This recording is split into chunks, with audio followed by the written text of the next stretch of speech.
આજે તો અચાનક જ પ્લાન બની ગયો ભૂતનાથ મહાદેવ દર્શન કરવા જવાનો.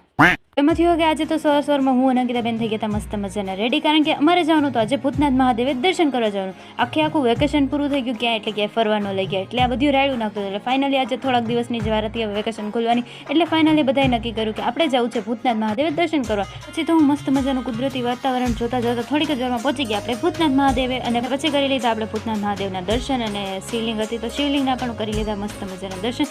અને અહીંયા એક ખાસ વસ્તુ એ છે કે અહીંની વ્યૂ એટલે કે આ નદીનું વ્યૂ બહુ વધારે જ મસ્ત હતું. અને થોડીક જ વારમાં વરસાદ પણ ચાલુ થઈ ગયો, અને અમારા ડીમ્પુબેન તો અહીં આવીને હાવ એટલે હાવ ગાંડા થયા હતા. ડીમ્પુબેન તો મારા ગાંડા થયા હતા એ તો અમને સમજાણું, પણ ડીમ્પુબેનની હારે હારે વાતાવરણ પણ ગાંડું થયું હતું. ત્યાં પહોંચ્યા ને એટલી વારમાં તો વરસાદ કે મારું કામ, થોડીક વાર પછી વરસાદ રહી ગયો એટલે પાછા અમારા ડીમ્પુબેનના અને અંકિતાબેન કે અમારે વિડીયો શૂટ કરવો હોય તો ફાઇનલી બેને મસ્ત મજાનો એક વિડીયો શૂટ કરી દીધો. એનું વિડીયો શૂટ પતાવીને થોડીક વાર પછી અમારે જવાનું હતું કોલાર પર, એટલે કે અમારા માતાજીના મઢે.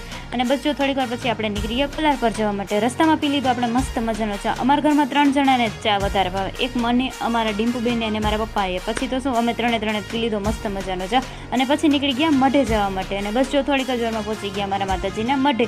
માતાજીના મસ્ત મજાના દર્શન કર્યા એટલે મનને આમ શાંતિ થઈ ગઈ. અને થોડીક વાર પછી અમે પહોંચી ગયા અમારા બીજા માતાજીના મઢે, એટલે કે એક જ ગામમાં અમારા 2 મઢે, એટલે આ મઢમાં ઠાકર બાપા અને અમારા મેરડીમાજી 2 હાયરે બેઠા. તો બસ જો માતાજીના અને ઠાકર બાપાના દર્શન કરી લીધા, અને અંકિતાબેને અમારા મસ્ત મજાની 1-2 રીલ બી શૂટ કરી લીધી. અને બસ જો થોડીક વાર પછી અમે નીકળી ગયા રાજકોટ જવા માટે. અને ફાઇનલી આપણે જવાનું હતું નાનાન ઘરે આવેલા હતા ભાવનગરથી મોંઘેરા મહેમાન. બસ કંઈ નહીં, ત્યાં જઈને આપણે થોડીક વાર બેઠા અને બસ જો બધાએ વાતું કરી.